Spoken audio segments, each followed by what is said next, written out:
There's a warehouse in the southern Philippines with a mountain of bananas nobody wants. Too small, too curved, skin scuffed from the truck ride. Fresh fruit inspectors graded every bunch in that pile and passed. And still, this might be the luckiest fruit in the building. Instead of ripening on a shelf somewhere for $1 a kilo, it's about to be sliced, fried, glazed, and shipped to more than 30 countries. Banana chips. Now, you'd probably guess those chips are dried slices of the same yellow banana you eat at breakfast. They're not. They start green. Green as grass, hard as a raw potato, and so full of sticky sap that the peeling crews won't touch them with bare hands. Why green? Why the rejected fruit? And how does a soft fruit with zero crunch end up crunchier than a potato chip? Let's follow that pile through the factory. Start with the banana, because it's the wrong banana. The one in your fruit bowl is a dessert variety, bred to be eaten sweet and raw.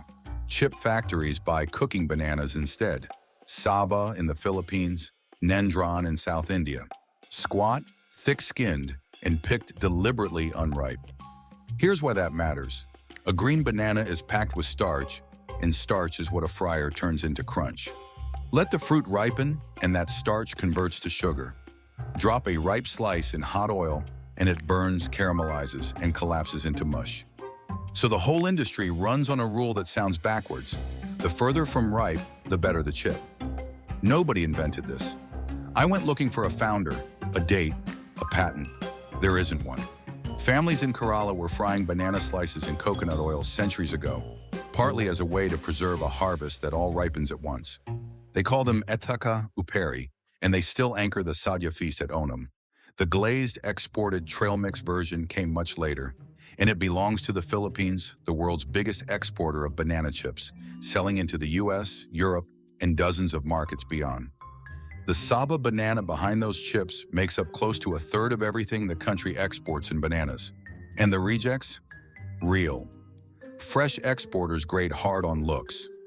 Length, curve, clean skin. Plenty of what fails that inspection lands at the chip plant instead, along with surplus fruit nobody could sell in time. It comes in by the truckload from smallholder farms, cut days earlier and raced to the factory before ripening starts. The chip line doesn't care what any of it looks like. In an hour, it won't look like fruit at all. First stop inside, the scale, then the wash tanks. Every truckload gets weighed, tipped into water, and scrubbed of field dirt before a single knife comes out. Then comes the step that surprises every visitor, peeling. You can't peel a green banana the way you peel a ripe one. The skin refuses to leave. Workers score it lengthwise with a knife and pry it off in stiff panels, and as they do, the fruit bleeds. A milky white sap oozes from every cut. That sap is a natural latex, and it sticks to everything it touches. It stains skin brown. It ruins clothes. Which answers the second question from the top of this video. Peeling crews coat their hands in cooking oil or pull on gloves because oil is about the only thing the sap won't grip. The peeled fruit heads to rotary slicers, spinning blades that shave each banana into discs thinner than a coin. Thickness is the whole game. A thin slice fries crisp all the way through. A thick one comes out leathery in the middle. Uniformity matters just as much, since every slice in a batch shares the same oil for the same minutes. After the blades, a soak. The discs rest in clean water, which rinses off loose surface starch and the last of the latex, and keeps them pale instead of browning on the belt. And then, the fryer, a continuous river of hot coconut oil, still the traditional choice in the Philippines. Running far hotter than water can ever get. The slices ride in on a submerged conveyor, and the oil erupts around them. That violent bubbling is the water inside each slice boiling off as steam, and it goes on for several minutes. When the oil finally quiets down, the water is gone, and what's left is a rigid lattice of fried starch, a crunch skeleton. Pull one off the line here and taste it, though, and you'd be let down. It's crisp, it's golden, and it's plain, like a potato chip that never met salt. The flavor you know from the bag hasn't been added yet. Because the sweetness, the thing your brain files under banana, comes from a tank of sugar syrup. The fried slices take a second trip. They get dipped in the syrup or sprayed with it, and then fried or dried again, so the coating sets into a thin glass shell. That shine on a trail mix banana chip is candy. The banana brought the crunch, the factory brought the flavor. Some plants sweeten with honey, and premium lines add a caramel or jackfruit note. But plain sugar does most of the work worldwide. That glaze also splits the banana chip world in two. In Kerala, where this snack was born, sugar never enters the building. Chips there are fried in coconut oil with turmeric and salt, a savory snack served beside rice. And locals are particular about which banana qualifies. The prized one is the Nendran, and one strain of it, the Chengalikadan, carries a government GI tag, the same legal protection France puts on champagne. Down the coast in Nagercoil, Tamil Nadu, the salty spiced version is famous across South India. Cross the ocean to Latin America and the Caribbean, and the chip changes again. Plantains, salted or dusted with chili, closer kin to a tortilla chip than to candy.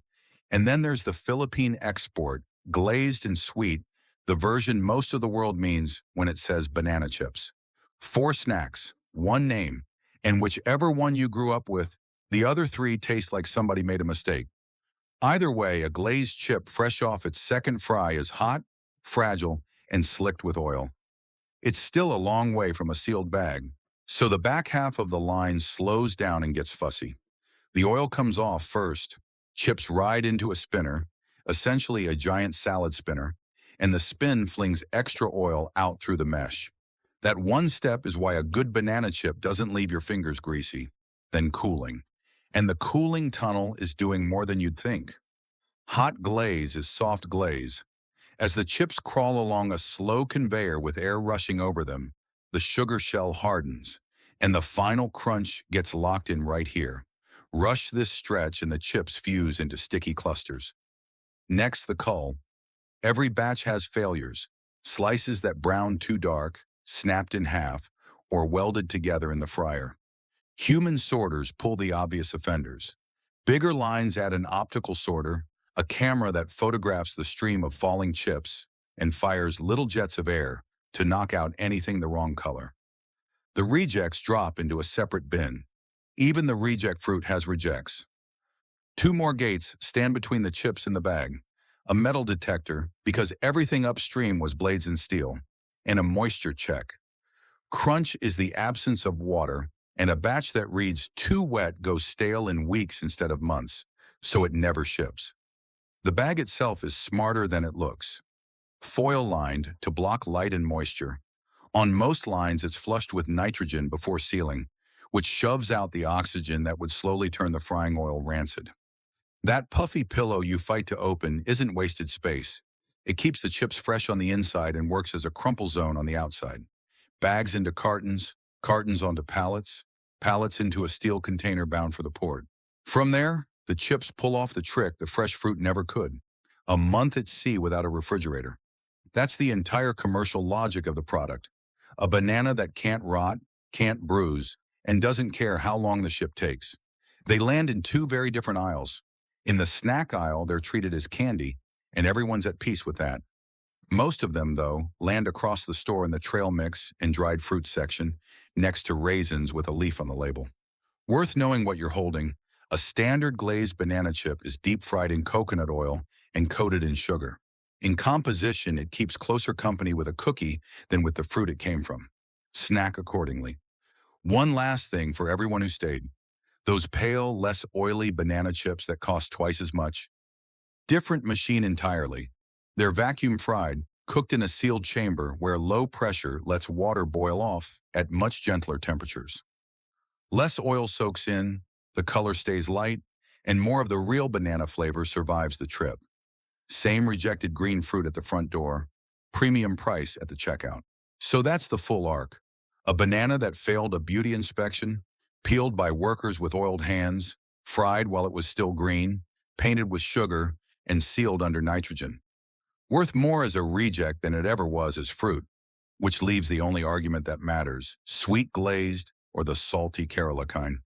Pick a side in the comments. People get weirdly fierce about this one.